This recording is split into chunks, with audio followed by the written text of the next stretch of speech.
जो गरीबी में वड़ा पाव खाते हैं, हाँ। अच्छा समय आने पे साले वो बड़ा भाव खाते भाव खाते हैं। हैं। कसम मेरे को कभी कभी लगता है भगवान आप ही है।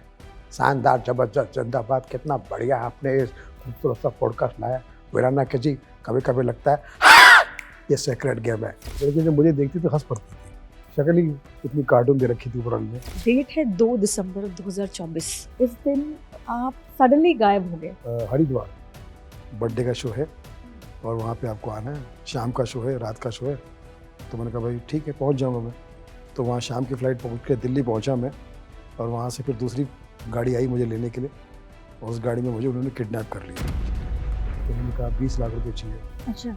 तो जैसे तैसे बात तय हुई 10 लाख में। देखिए, जहाँ तक मेरी मालूमात है, मैं ये नहीं कहता कि ये दुनिया में सिर्फ फरहान अख्तर ही टैलेंटेड है या उसके पिता ही टैलेंटेड है। वीरानी का भी बहुत टैलेंटेड है। बाकी सलीम साहब कुछ कहना चाहते हैं? इनका जो पॉडकास्ट है वो हिंदू मुस्लिम सिख ईसाई, ये पॉडकास्ट आपका पसंद करता है पॉडकास्ट। आपको लगता है सिनेमा बदल गया है? सिनेमा बदल गया है, लेकिन सिनेमा को बदलना नहीं है। सिनेमा को अच्छा होना है, सिनेमा को बढ़िया होना है। बदलना जो है वो कंटेंट को है। आपका स्माइल देख कर साला क्या क्या गाने याद आ रहे हैं। क्या बात है। उदित नारायण साला मन ही मन मुस्कुरा रहा है। बाप रे। जैसे मनोज बाजपेयी जैसे टैलेंटेड आर्टिस्ट को, या नवाजुद्दीन जैसे टैलेंटेड आर्टिस्ट को गालियों की जरूरत नहीं, एडल्ट्री की जरूरत नहीं है, लेकिन उनसे वही करवाया गया और उन्होंने पैसे के लिए कर भी लिया। बदले में दोनों का नाम खराब हो गया। आज दोनों को ना तो फिल्मों में चल रहे, ना तो OTT पे चल रहे हैं। हमारा नाम है रतन नोरा, पॉडकास्ट हो गया खत्म पूरा, और वीरानिका के साथ हमारा जीवन बन गया काशी और मथुरा। इससे पहले सरऊ हम था धतूरा।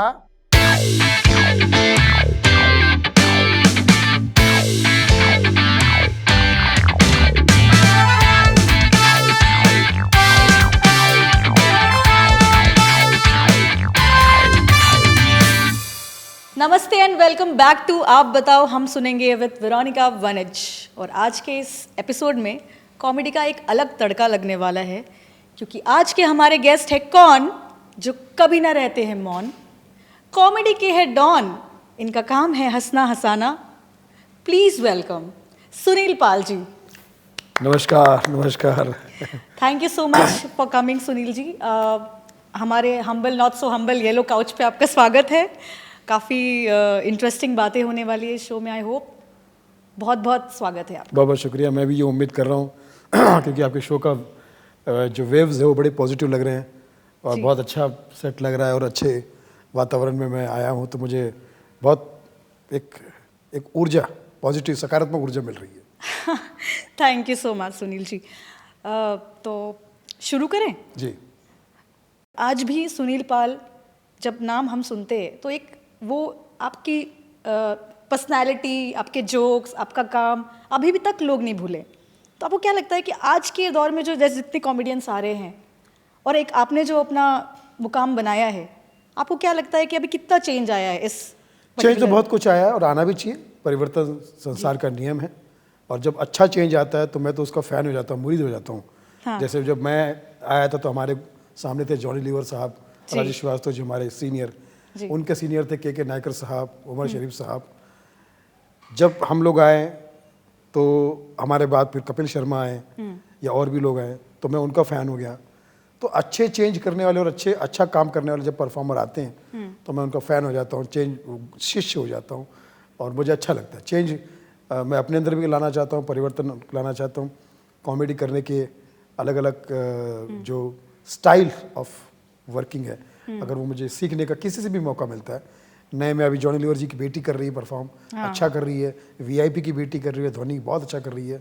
तो मुझे ऐसा लगता है कि अच्छे नए नए कलाकार आते रहेंगे और मैं उनसे सीखता रहूँगा। तो आप आज भी सीख रहे हो? सीखता हूँ मैं हमेशा, क्योंकि मुझे ऐसा लगता है कि न्यू जो पुराने हैं वो जड़े हैं, न्यू है न्यू, और न्यू जो है, नए जो है वो नया है, नए है। क्या बात है। तो दोनों न्यू को मैं अपना गुरु मानता हूँ और दोनों के साथ अपना कारवा आगे बढ़ाना चाहता हूँ। और सीखना तो हमेशा है। मैं तो ये समझता हूँ कि गुरु बनने की तो मेरी कभी औकात हो भी नहीं सकती। एक अच्छा स्टूडेंट बन जाऊँ, इसी में प्रयास कर रहा हूँ और इसी में मैं प्रयत्नशील हूँ। देखते हैं किसी न किसी अच्छा स्टूडेंट बन जाऊँ, बस यही है।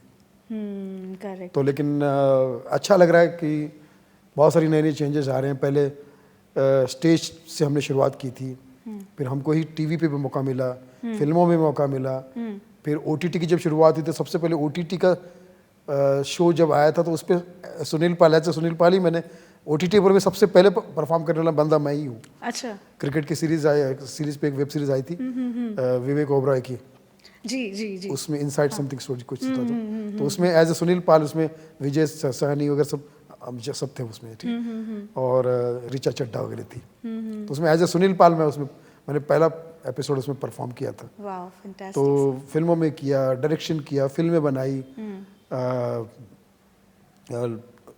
ओटीटी और यूट्यूब पर भी, सोशल मीडिया पर भी मेरा। ये ओटीटी, अभी आपने बोला, इससे सवाल मेरे मन में आया कि जब से ये ओटीटी आया है और जितने ज़्यादा कंटेंट आजकल लोग देख रहे हैं, बन रहे हैं नए, तो आपको क्या लगता है कि अभी ये आप कहाँ तक देखते हो, कैसे देखते हो आपको कि ये इसमें कैसे कंटेंट, आपका जो टाइम था इतना प्लेटफॉर्म नहीं था उस टाइम पे, फिर भी आपने एक जगह बनाई, अभी प्लेटफॉर्म्स है, तो आपको क्या लगता है अभी कि कैसे? देखिए, प्लेटफॉर्म है तो मुझे ऐसा लगता है कि हमारे पास नॉलेज भी बहुत है, दुनिया भर का नॉलेज है जी। अब मुझे ऐसा लगता है कि जैसे पहले हम इंटरव्यू करते थे, अब पॉडकास्ट आ गया है, आगे और कुछ आएगा, बदलाव आते रहता है, तो अच्छी चीज़ों के लिए तो हमेशा हर प्लेटफॉर्म खुला हुआ है। तो ओटीटी पर भी जैसे आपका इशारा मैं समझ गया, बहुत सारे एडल्ट शो भी आए, बहुत सारे ऐसे शोज भी आए जिसमें लड़कियों को, लड़कों को उनके टैलेंट के अलावा बेकार में मिसयूज किया गया। हाँ जी। बड़े बड़े कलाकारों को उनसे खामखा अब्यूज लैंग्वेज इस्तेमाल की जा रही है, खामखा उनको जो उनको ज़रूरत नहीं, उनके टैलेंट को, जैसे मनोज बाजपेयी जैसे टैलेंटेड आर्टिस्ट को या नवाजुद्दीन जैसे टैलेंटेड आर्टिस्ट को गालियों की ज़रूरत नहीं, या जिस तरह से कह सकता हूँ कि एडल्ट्री की ज़रूरत नहीं है, लेकिन उनसे वही करवाया गया और उन्होंने पैसे के लिए कर भी लिया, बदले में दोनों का नाम खराब हो गया। आज दोनों को ना तो फिल्मों में चल रहे हैं, ना तो ओटीटी पे चल रहे हैं। आपको लग रहा है ये चॉइसेस जो है, ये ऑडियंस किस तरीके से? अच्छी चीज़ की हमेशा ऑडियंस रही है।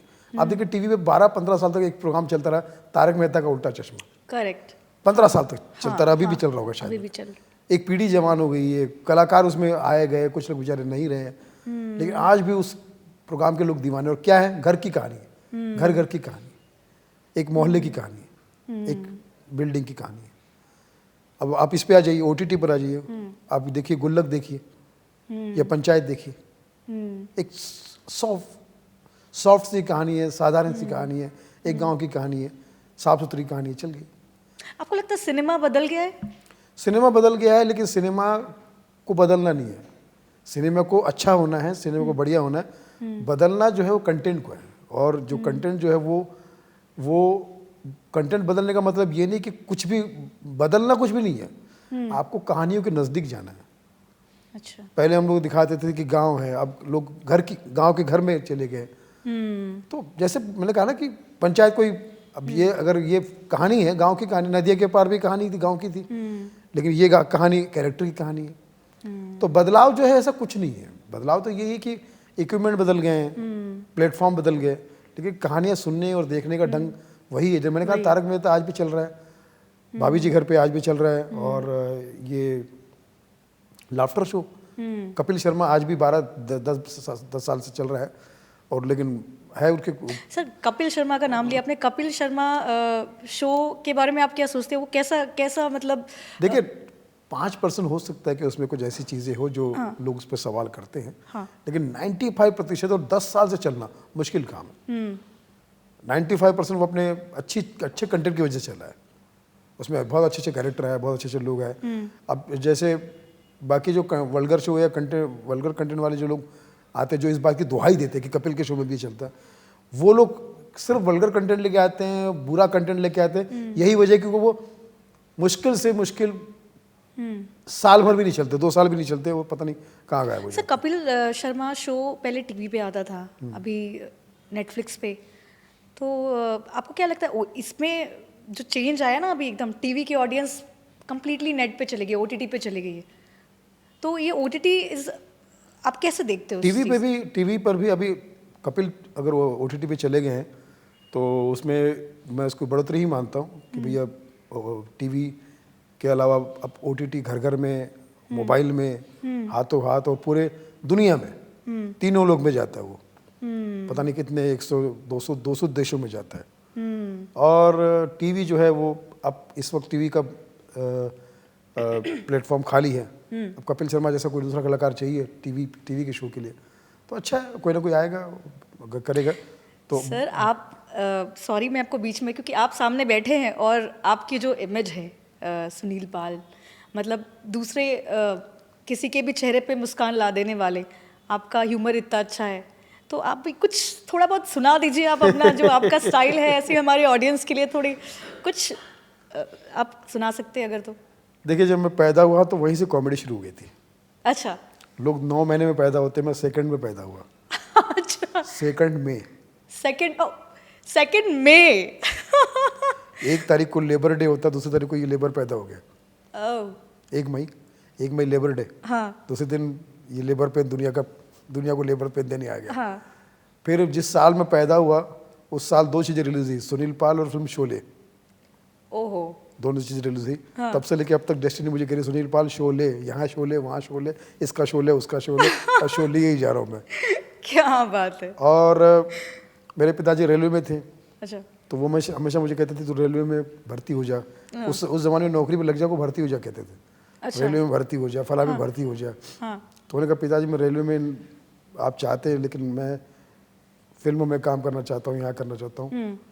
तो एक दिन जब मैं यहाँ पे काम करने लगा तो पिताजी ने मुझे कहा, बोले ये देखा जाए तो इसमें और रेलवे में ज़्यादा फर्क नहीं है। अच्छा, मैंने कहा कैसे?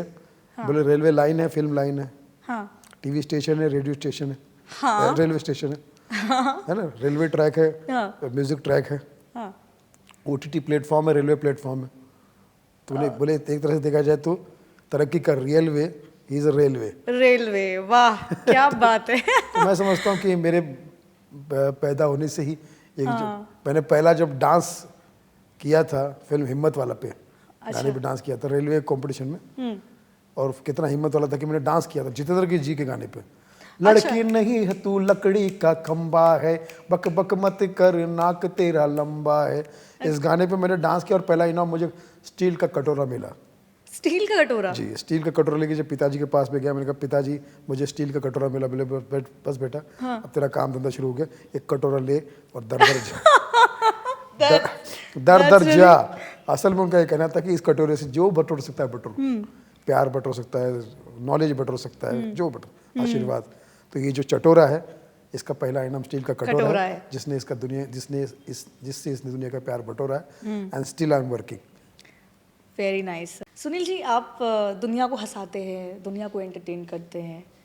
सुनील जी को कौन एंटरटेन करता है? आप कैसे खुद को खुश मेरे फेवरेट मॉडल और एक्ट्रेस है हाँ वेरोनिका वनिच। मैं उनका पॉडकास्ट देख लेता हूँ अच्छा, खुद को एंटरटेन करने के लिए। क्या बात है। मतलब जो सुनील जी के फैन हैं, आप प्लीज सुनिए सुनील जी किसका पॉडकास्ट देखते हैं। वेरोनिका जैसा कोई नहीं है, वो वनिच है। एग्जैक्टली, वनिच है, एक ही है। Oh my God, thank you so much, means a lot. Sunil ji, जैसे मैंने अभी पूछा कि आप खुद को कैसे एंटरटेन करते हैं, तो ऐसे लोज एंड हाइज अपने सबके लाइफ में होते हैं, उतार चढ़ाव। तो आप अपने आप को उस टाइम पे कैसे रखते हैं? कॉमेडी रियली हेल्प्स, बिकॉज लोगों को लगता है कि आप हंस रहे हो, हंसा रहे हो, तो आप देखिए बहुत खुश जितने हो। अच्छे कॉमेडियंस हैं सब मेरे गुरु हैं और सबको मैं देखते रहता हूँ। बहुत दिन भर मैं इनके वीडियो देखते रहता हूँ, चाहे वो मराठी हो, चाहे वो बंगाली हो, चाहे कोई जितने भी अच्छे कॉमेडियन हैं उनको देखता हूँ, उनसे सीखने की कोशिश करता हूँ। फिर मुझे राइटिंग का शौक है, मैं कुछ फिल्में भी मैंने बनाई है, एज ए राइटर डायरेक्टर भी फिल्म बनाई है। अच्छा। 5 फिल्में बनाई, पाल्स फिल्म के बने तले। भावना को समझो बनाई थी जिसमें 52 स्टैंड अप कॉमेडियन थे। Guinness book of world record में ये फिल्म गई। ओह, बॉलीवुड की पहली फिल्म थी, Guinness book of world record में गई थी, जिसमें जॉनी लीवर साहब से लेके कपिल शर्मा से लेके Rajesh Srivastava, 52 stand up comedian थे, सारे के सारे। सुदेश लहरी। आपने प्रोड्यूस की थी, डायरेक्ट भी की थी? प्रोड्यूस की थी मैंने। ओह, उससे पहले बॉम्बे टू गोवा का वन ऑफ द प्रोड्यूसर था मैं, ठीक है। फिर उसके बाद में ये तो बॉम्बे टू गोवा भी बहुत चली, आपको पता ही होगा। और तो फिर तो उसमें मैं, वो बैनर मेरा नहीं था, उसमें मैंने as an actor one of the little producer था मैं उसमें। फिर उसके बाद इसमें भावना को समझे में फुल फ्लैश प्रोड्यूसर डायरेक्टर। फिर उसके बाद में मनी बैग गारंटी बनाई थी, उसमें भी 36-38 कलाकार थे। भारती, मनोज जोशी, अखिलेंद्र मिश्रा, मुश्ताक खान, मुकेश खन्ना, बहुत लोग थे उसमें। उसके बाद फिर वीक बॉस बनाई थी, फिर लॉकडाउन टू अनलॉक बनाई थी। अभी जैसे आपने कहा ना कि OTT पर ये सब चीज़ें। तो गाली गलौज एक फिल्म बनाई मैंने जो, अच्छा। हाँ, वो काफ़ी सारे OTT चैनल पर भी है और मेरे यूट्यूब चैनल पर भी है, सुनील गाली पाल। गलौज। हाँ, सुनील पाल कॉमेडियन। अच्छा। और एक फिल्म बनाई अभी मैंने हाल ही पर डिप्रेशन पे फिल्म बनाई जिसका नाम है coffee with alone. Coffee with alone. एक डिप्रेस आदमी की कहानी है। आज देश और दुनिया में हर दूसरा आदमी डिप्रेशन में है। शुक्र है कि मैं पहला आदमी हूँ जो जो इस बात को समझ पाया। सुनील जी। और उसने ये फिल्म बनाई कॉफ़ी विद अलोन, वो भी सुनील पाल कॉमेडियन यूट्यूब चैनल पर है और भी जगह पर है। तो ये ऐसी चीज़ें करते रहता हूँ, जैसा आपने कहा ना कि अपने आप को एंटरटेन करने के लिए क्या करते रहता हूँ, तो यही सब करते रहता हूँ। फिर हमारे कुछ दोस्त हैं जो कॉमेडी के हैं, सब उनसे मिल के साथ में कुछ बातें शेयर करते हैं। ट्रैवलिंग हमारा ज़्यादातर होते रहता है शो के बहाने, वो उसमें हमारा अच्छा खासा समय गुजर जाता है। बाकी फिर घर परिवार में कुछ चीज़ें जैसे प्रॉपर्टी है, परिवार है, ये है, वो सब चीज़ कुछ ना कुछ होते रहता है। अच्छा अच्छा। जी। तो आप स्पिरिचुअल हो? आपको लगता है कि स्पिरिचुअल होना आपके काम में भी आपको हेल्प करता है? स्पिरिचुअल तो देखिए हर आदमी अपने अपने तरीके से होता है। अब कुछ लोग ऐसे होते हैं कि वो या तो अपने आप को स्पिरिचुअल बोल देते हैं कि मैं स्पिरिचुअल हूँ, कुछ लोग नहीं बोलते, लेकिन फिर भी मुझे लगता है कि हर आदमी आध्यात्मिक के साथ जुड़ा हुआ है, रूहानी तो है ही। कहीं ना कहीं वो अच्छी चीज़ सुनना भी चाहता है, सीखना भी चाहता है, और अच्छी चीज़ों की ज़रूरत भी है। सब पूरी दुनिया को ज़रूरत है, पूरा यूनिवर्स स्पिरिचुअल है मैं देखा जाए तो। आजकल एक्चुअली जहाँ तक आप देखो सुनील जी, ट्रेंड आ गया है कि हर कोई स्पिरिचुअल दिखा रहा है खुद को कि हम इस चीज़ पे बिलीव करते हो। पर मुझे ऐसा लगता है कि कहीं ना कहीं आप किसी चीज़ पे बिलीव करते हो, किसी पावर पे बिलीव करते हो, तो दैट हेल्प्स। आपको क्या लगता है इसके बारे में? बिल्कुल हेल्प्स। हाँ, यस, किसी पावर पे या किसी पे श्रद्धा है आपकी, कोई चीज़ ऐसी है, कोई मान्यता जो आपकी होती है, जो भी है। उस पे आपको अगर करते हैं तो बस टोटलिटी में यही होना चाहिए कि भाई आपकी चीज़ें जो है लोगों को उससे एक पॉजिटिव एनर्जी मिलनी चाहिए, सबको अच्छा होना चाहिए, सबका भला होना चाहिए। करेक्ट। चाहे आप गाना गाते हो, एक अच्छा जोक सुनाना भी एक स्पिरिचुअल काम है। घर से मस्जिद है, दूर चलो ये कर ले, किसी रोते हुए बच्चे को हंसाया जाए। Laughter is the best medicine, music therapy कहा जाता है। तो मुझे लगता है कि ये हर तरह से। सर, एक न्यूज़ मैंने आपकी रिसर्च की है, मेरी टीम ने रिसर्च किया है कि डेट है 2 दिसंबर 2024। इस दिन आप सडनली गायब हो गए, फिर बाद में और चीज़ें आई बाहर कि आप किडनैप हो गए।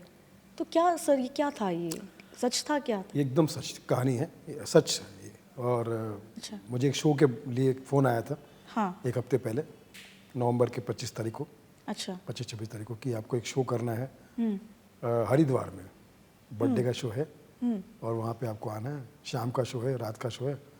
तो मैंने कहा भाई ठीक है, पहुँच जाऊँगा मैं। तो वहाँ शाम की फ़्लाइट पहुँच के दिल्ली पहुँचा मैं, और वहाँ से फिर दूसरी गाड़ी आई मुझे लेने के लिए, और उस गाड़ी में मुझे उन्होंने किडनैप कर लिया। अच्छा। हाँ, मेरे आंखों पे पट्टी बांध ली, मुझे लेकर गए एक जगह पे। काफ़ी धक्का बुक्की की, बहुत सारी बातें की, और जब वहाँ लेकर गए मुझे, तो एक सुनसान सा कमरा था, उसमें कुछ 5-6 लोग मुस्टंडे टाइप के थे, और उन्होंने मुझे बहुत सारी धमकियाँ दी, ये कि वो बताने की कोशिश कर रहे थे कि भैया आपको हमने किडनैप कर लिया, और अब अगर पैसे वैसे नहीं दिए तो कुछ जान को खतरा हो सकता है। तो फिर मैंने कहा क्या चाहिए, कैसे चाहिए? तो उन्होंने कहा 20 लाख रुपए चाहिए। अच्छा। तो जैसे तैसे बात तय हुई 10 लाख में। दूसरे दिन मुझे सुबह मॉर्निंग में मुझे आंखों पे पट्टी बांध के लेके गए, और एक जगह रोड साइड में काफ़ी सारे लोगों से फ़ोन करवा के मुझसे पैसे मंगवाए। मैंने 8-9 लाख रुपए कर दिए थे, और शाम तक वो ट्रांजेक्शन चला, और फिर उन्होंने मुझे छोड़ दिया 3 तारीख को। और उसके बाद वो फिर लेकिन तब तक पुलिस केस बन चुका था, पुलिस वालों को पता चल चुका था, मिसिंग की कंप्लेंट हो चुकी थी, और फिर वो पकड़े गए। योगी सरकार का धन्यवाद, यूपी सरकार का, जिन्होंने फास्ट ट्रैक पे काम किया। सर, ये सुन के तो काफ़ी शॉकिंग लग रहा है। मतलब क्या हुआ क्या था वहाँ पे एग्जैक्टली? अगर आप कुछ थोड़ा शो और के लिए बताएं। बुलाकर, मुझे लगा शो के लिए बुलाया गया, मैं भी खुशी नहीं, खुशी मतलब चल किया क्यों उन्होंने? क्या मोटिव? गया। बस किडनैपिंग था उनका। वो बाकायदा उन्होंने वो उनका टीम जो है, रिसर्च टीम रखती है कि ये बंदा शो करता है, अकेले जाता है शो करने के लिए, इसका एक पेमेंट फिक्स कर लो, इनको टिकट दे दो, इसको जेन्युइन लगना चाहिए, वो ये खुद ही आएगा सामने, फंस जाएगा। और फिर उसके बाद में रात जानबूझ के रात का शो रखते हैं वो लोग, अच्छा। मतलब लेट नाइट का रखते हैं कि 11-12 बजे का शो है, हाँ। आप आ जाइए। तो मुझे लगा हम लोग तो शो करते रहते, हमें पता हमें नहीं लगा कि ये ऐसा कुछ हो सकता है। गए और वहाँ पर आंखों में पट्टी वट्टी बांध के लेके गए एक जगह पे, और इस तरह से किया उन्होंने। ये उन्होंने काफ़ी सारे फिल्म कलाकारों के साथ में किया और आगे भी कलाकारों के साथ में करने वाले थे ये लोग, प्लानिंग था, पूरा टीम था उनका, लेकिन पूरा टीम पकड़ा गया। अच्छा, पकड़े गए वो लोग। हालांकि मेरा भी तो जो मैंने पैसे से जो मेरा खर्चा हुआ वो भी तो कुछ आया नहीं है, लेकिन कानून के तहत बात चल रही है, कानून में है मामला, देखते हैं क्या होता है। इस पूरे तो केस में ही 10-12 लाख रुपए का मेरा खर्चा हुआ पूरा। और ये आज भी चल रहा है, ये अभी केस चल रहा है। तो ये तो काफ़ी शॉकिंग है अभी। हर कलाकार के लिए काफ़ी शॉकिंग है जो शोज करने जाते हैं या शूटिंग करने जाते हैं। सरकार से मैं निवेदन करता हूँ कि ऐसा कुछ कानून बनाया जाए कि कोई ऐसे इस टाइप की जो भी लोग करते हैं, जो लूट मार किडनैपिंग करते हैं, उनके साथ सख्त से सख्त कार्रवाई की जाए। क्योंकि कोई भी कलाकार अपने काम के लिए जाता है, रोजी रोटी के लिए जाता है, उसकी सुविधा होनी चाहिए। और कलाकार ही क्यों, आम आदमी को भी, चाहे वो बस से जा रहा हो, ट्रेन से जा रहा हो, अकेला जा रहा हो, तो उसको लड़का या लड़की हो, इस तरह के खतरे नहीं होने चाहिए।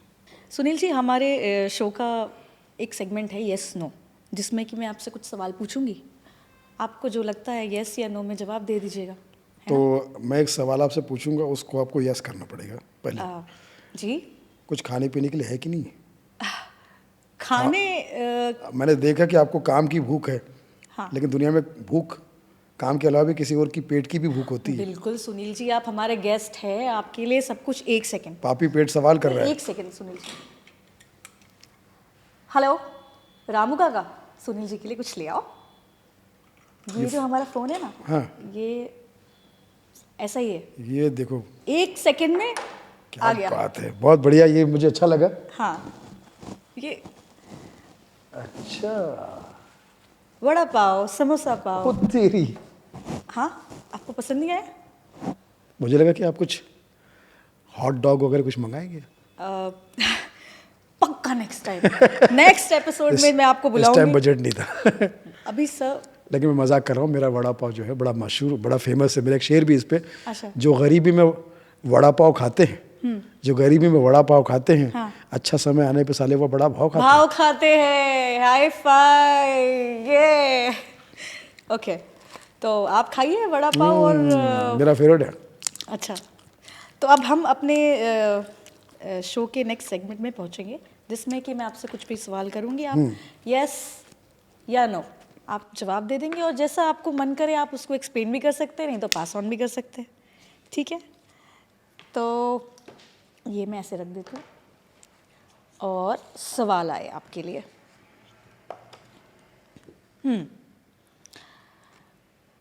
आप दुनिया को हंसाते हैं, कभी बैठ के ऐसे अकेले में कभी ऐसे लोनली फील करते हुए कभी रोए हैं आप खुद से?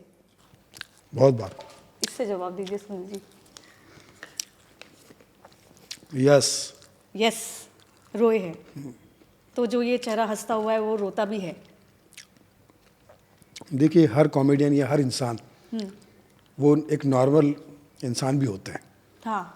अभी आप एंकर हैं, घर पे आप किसी की बहन भी है, किसी की बेटी भी है, तो हर आदमी अपने अपने नॉर्मल एक व्यक्ति होता है। तो उसे Emotions हंसी भी होते आती है, खुशी भी आती है, रोना भी आता है। कई बार फिल्में देखते रोता हूँ मैं, कोई सीन देखता हूँ तो रोता हूँ, अच्छा, मतलब आप इमोशनल है।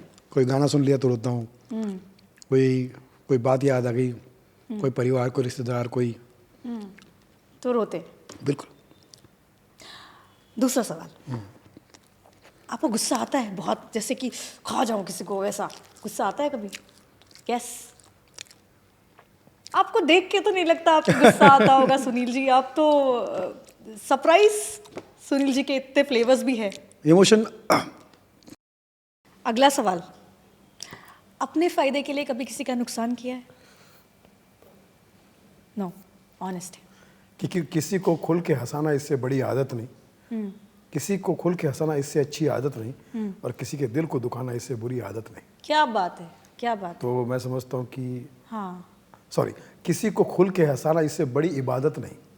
अच्छा, इबादत जो है इससे बड़ी नहीं, और किसी के दिल को दुखाना इससे बुरी आदत नहीं। तो अगर मुझे खुल के हंसाना है, और तो मेरी लिए सबसे बड़ी इबादत है, तो उसके बदले में मैं किसी का दिल नहीं दुखा। Yes. नाइस।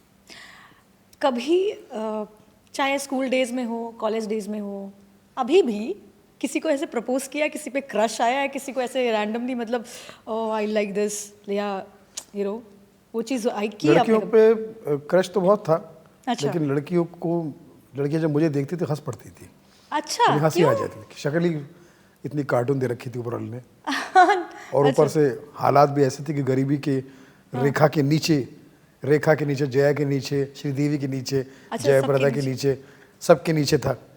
तो लड़कियां बेचारी, कोई भी लड़की सुनील जी उसका कम से कम कुछ तो एक ऑप्शन होगा उसके पास में, कुछ तो चॉइस होगी। उस कई चॉइस में मैं फिट नहीं बैठता था। ओके, तो इसका जवाब है हाँ, क्रश तो था।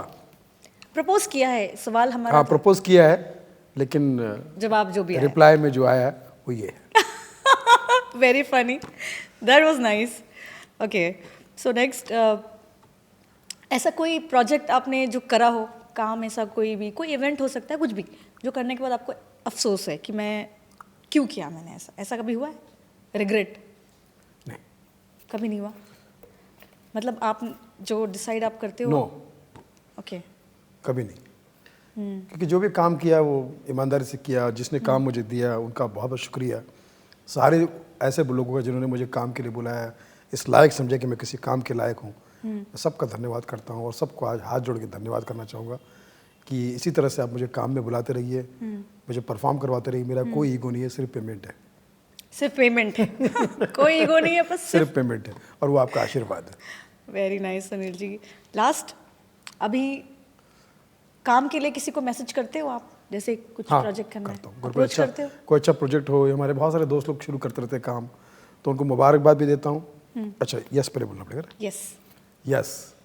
हमारे बहुत सारे इंडस्ट्री के दोस्त हैं जो 20-25 साल से या तो सीनियर है या तो समांतर है, या हमारे बाद के कुछ लोग हैं जिन्होंने अच्छा काम किया। अगर उनको कुछ प्रोजेक्ट शुरू होता है तो मैं उनको मैसेज करता हूँ कि मुबारक हो, और मेरे लिए कुछ काम हो तो बताना। बिल्कुल करता हूँ, उसमें कोई काम मांगने में कैसी शर्म। बहुत बहुत अच्छा सुनील जी, बहुत अच्छे से आपने सारे यस नो के जवाब दिए हैं। तो अभी इनाम देने के लिए तो आप अभी इस वक्त हमारे पास नहीं है कुछ, पर हम यही बोलेंगे बहुत अच्छा। क्लैप तो क्लैप करो सब। ठीक है, इनाम के तौर पे समोसा पाव भी लेके जाओ।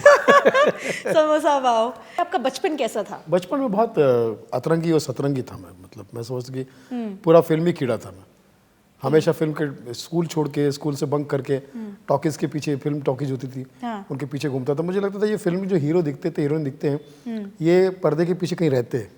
अच्छा, इधर ही कहीं रहते हैं ये लोग। उनको तो पूरा टॉकीज के पीछे जाके चेक करता था कहाँ रहते हैं, कैसे अंदर घुसते होंगे, कैसे क्या करते हैं। जब टीवी आया तो टीवी तो मैंने कई बार खोल के देखा, अच्छा कि ये सोच के कि यार इसमें जो टीवी पे लोग दिखते हैं ये कहाँ रहते हैं, इसके अंदर ही रहते होंगे, कोई पता नहीं था। तो ऐसे ही बचपन में अतरंगी हो रहा। लेकिन फिल्मी कीड़ा था, फिल्मी गाने का शौक, फिल्मी में एक्टिंग करने का शौक, फिल्म में। अच्छा, एक्टिंग करने का भी शौक था। हाँ, और जहाँ पर्दे पे फिल्म दिखाई जा रही गली मोहल्ले में, उन दिनों गणपति महोत्सव में कहीं कहीं ऑर्केस्ट्रा आते थे। अच्छा। फिल्म वाले फिल्म के पर्दे पे फिल्म लगाते थे, तो वो 7 दिन फिल्म या बाजी फिल्म धर्म जी की, हाँ। मैं इंतकाम लूँगा, ये सारी फिल्में मैंने पर्दे पर देखी। देखिए। और साहेब, ये सब फिल्में। हाँ, तो घर में आपको हमेशा बचपन से सपोर्ट मिला है? नहीं, या फिर नहीं? वो बहुत चिढ़ते थे मेरे इस स्वभाव से। अच्छा। उनको लगता था ये बिगड़ गया। कि भाई देखिए, गांव में, छोटे गांव में लोगों को लगता था, मुरसा, चंद्रपुर डिस्ट्रिक्ट, बल्लार शाह, वहाँ पे लोगों को लगता कि यार ये बंदा, ये इससे इसका फ़ायदा क्या होगा, ये तो बिगड़ गया, इसका तो कुछ होना नहीं है। तो खुद भी नहीं पसंद करते थे और अपने बच्चों को भी नहीं खेलने देते थे कोई आजू बाजू में। अच्छा। इसके साथ मत खेलना, ये बिगड़ जाएगा। तो वन ऑफ द कारण ये भी था कि तो पहले वो गाना मुझ पे भी फिट है, वो तो है अलबेला हजारों में अकेला, सदा तुमने ऐब देखा हुनर को ना देखा। अच्छा। तो वो वैसा रहा। लेकिन कह सकते हैं ना कि परमात्मा एक आपको जब कहीं रास्ता दिखाता है तो दिन ब दिन उसमें और उसी में ढकेलते जाता है। और कहीं ना कहीं वो आज बॉम्बे में, आज आपके सामने बैठा हूँ, और आज मैं वीरानी के साथ में खड़ा हूँ, बैठा हूँ। तो जीवन में कोई वीरानी नहीं है। वीरानिच? कोई वीरानी ऐसे नहीं है मेरे अंदर। मुझे लगता है कि महफिल ही महफिल है। आप वीरानी की महफिल में बैठा हूँ मैं। सर, मेरा नाम वेरोनिका है, तो वीरानी। हाँ, तो वीरानी का जो है, वीरानी का कोई डर नहीं है, वीरानी नहीं है। अब महफिल अच्छा, ही महफिल है। मुझे लगा आप मेरा नाम गलत बोल रहे हो, इसलिए मैं ऐसे बोल रही थी। बहुत अच्छा नाम है, अलग नाम है आपका। जी। इतना अलग नाम है कि आपका मेरे ख्याल से मुझे लगता है कि मैंने पहले नहीं सुना कभी। हाँ। एक अकेला ही नाम है शायद। नाम तो नहीं सुना होगा, तो आप सुनोगे ये गाना तो आपके लिए भी भूलोगे फिट है, वो तो है अलबेली हजारों में अकेली। Correct correct. बहुत अच्छा लगा सुनील जी आपसे बात करके। जाते जाते एक अभी बहुत सारे प्रोजेक्ट और भी आने बाकी हैं। हाँ अभी प्रोजेक्ट आ रही है गणेश मास्टर जी की फिल्म आ रही है, गणेश जी की जी। पिंटू की पप्पी, मार्च के 21 तारीख को आ रही है। फिर कृष्णा और मैं कृष्णा एक वेब सीरीज़ आ रही है। फिल्म का नाम है, वेब सीरीज का नाम है भरा गिलास पानी। 12 ग्लास पानी। भरा गिलास पानी। भरा गिलास हाँ, पानी। अनीता राज जी और मैं और कृष्णा है। फिर एक फिल्म आ रही है राजपाल यादव, मैं और जीनत अमान जी। फिल्म का नाम है सुपर जासूस। एक हॉरर फिल्म आ रही है माया जाल। फिर एक फिल्म आ रही है बच्चों की कबड्डी पे फिल्म आ रही है आशुतोष राणा जी के साथ में। वो है, तो बहुत सारे प्रोजेक्ट में है। और कॉफ़ी विद अलोन तो अभी OTT पे और यूट्यूब पे चली रही है, सुनील पाल कॉमेडियन पर यूट्यूब चैनल पर। और साथ साथ में लाइव शोज, एक्चुअली मैं लाइव शोज का दीवाना हूँ। हाँ, मैंने सारे फिल्म वालों से कहा कि भाई मैं आपके साथ काम करने को तैयार हूँ। हाँ रेट जो तुम चाहो, हाँ। डेट जो मैं चाहूँ। क्या बात है, रेट जो तुम चाहो, डेट जो मैं चाहूँ। क्योंकि मुझे उस डेट में अगर शो आ गया तो मैं शो के लिए भाग जाता हूँ। शो मेरा पहला, लाइव शो मेरा पहला प्यार है। हाँ, मैं अभी यही बोल रही थी, जाते जाते मैं आपसे पूछना चाहती हूँ आपके प्रोजेक्ट्स के बारे में बताया, उसका जवाब आपने पहले दे दिया। मतलब क्या ऐसे माइंड रीडिंग्स करना सीख लिया है क्या आपने? सवाल क्या आने वाले हैं। क्योंकि मैं जानता हूँ कि ये सारी बातें जो है दर्शकों में जब शेयर करूँगा तो उनका भी आशीर्वाद मुझे मिलेगा। बहुत बहुत ज़्यादा प्यार करते हैं लोग आपको, आपके इतने प्रोजेक्ट्स अभी आ रहे हैं, लोग वेट करते हैं आपको देखने के लिए सुनील जी। और आपने जिस टाइप का कॉस्ट्यूम पहन रखा लगता है आप किसी हॉस्पिटल की डॉक्टर है। हॉस्पिटल की डॉक्टर हूँ? चलिए कोई नहीं, हॉस्पिटल ही है उसकी डॉक्टर हूँ। Laughter is the best medicine. तो अगर हम लोग हंसा रहे हैं तो ये समझ लीजिए कि हाँ, laughter is the best vaccine. तो डॉक्टर, आप डॉक्टर हैं, मैं नर्स हूँ। That's better. ये भी समझ सकते हैं। तो बहुत अच्छा लगा आपसे बात करके, आपसे मिलके। और हमारे humble not so humble yellow couch पे बैठ के आपको कैसा लगा, आप जरा बता दें। इसका जवाब मैं अमित शाह जी की आवाज़ में दूंगा। ओके। देखिए, आज यहाँ पर आकर मुझे इतना बढ़िया लग रहा है वीरानिका जी। हाँ। आपको मेरा संपूर्ण समर्थन है। आप अपने कार्य में बादशाह है, शहंशाह है। मैं तो कहता हूँ अमित शाह है। आपका शब्द न शब्द लोगों को बहुत पसंद आ रहा है और देखने वाले मान्यवर और मान्य वधुओं का आपको संपूर्ण समर्थन मिल रहा है। आप आगे बढ़िए, आपका जय हो, मेरा हो चुका है। क्या बात है, और क्या ये बात घर घर पहुंचेगा क्योंकि ये होम मिनिस्टर की प्रार्थना है। क्या बात है, अब तो पहुंचेगा ही पहुंचेगा, आपने बोल दिया है तो। बहुत बहुत शुक्रिया आपका आने का यहाँ पे। और होपफुली हम आपके साथ फिर वापस एक अच्छा और फैंटास्टिक पॉडकास्ट रिकॉर्ड इसको करें। मैं पंकज त्रिपाठी की आवाज़ में कहूँगा, बहुत बढ़िया रहा, बहुत बढ़िया। आपका ये पॉडकास्ट विशुद्ध रूप से उच्च दर्जे का हो गया। बहुत जाएगा दूर, from Mumbai to Mirzapur. From Mumbai to Mirzapur. Munni है मुन्ना, वीरानिका को सुनना। बाबूजी भी तुम्हारा ये पॉडकास्ट देखेंगे व्हीलचेयर पे बैठे हुए। अच्छा, बहुत बढ़िया, बहुत बढ़िया।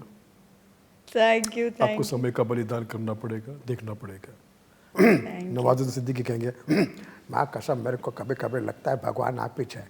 शानदार, जबरदस्त, जिंदाबाद, कितना बढ़िया आपने इस खूबसूरत सा पॉडकास्ट लाया वीरानिका जी। कभी कभी लगता है ये सेक्रेट गेम है। क्या बात है, क्या बात है। अभी बैठे बैठे 3 पर्सनालिटीज आ गई यहाँ पे हमारे स्टूडियो में। बहुत मजा आ रहा है। आई होप आप देख रहे हो, आपको भी बहुत मजा आ रहा है। देखिए, जहाँ तक मेरी मालूमात है, मैं ये नहीं कहता कि ये दुनिया में सिर्फ फरहान अख्तर ही टैलेंटेड है या उसके पिता ही टैलेंटेड है। हाँ। वीरानिका भी बहुत टैलेंटेड है। उसके अंदर एक कमाल की मॉडल है, एक बहुत बढ़िया एंकर है, स्पिरिचुअल है। मैं कहता हूँ कि शबाना में जो कुछ गुण इस समाये हुए हैं सब वीरानिका में समाये। बस ये है कि अब शबाना के साथ जो हमारी बातचीत है, अगर वीरानिका के साथ भी हो जाए तो चलो बिस्मिल्लाह करते हैं। परसों अगर तुम घर में आ जाओ, घर में ना हो शबाना तुम तबाना, ताकि हमारी बातचीत बनी रहे। बाकी सलीम साहब कुछ कहना चाहते हैं? यहाँ जो भी बात हुई है, अब अच्छे लोग आए हैं, बड़े बड़े लोग वीरानी का जी के साथ में आए हैं और बात करते हैं। सलमान भी आएगा एक दिन, वो भी उसके साथ बात करेगा, पॉडकास्ट में बात किया।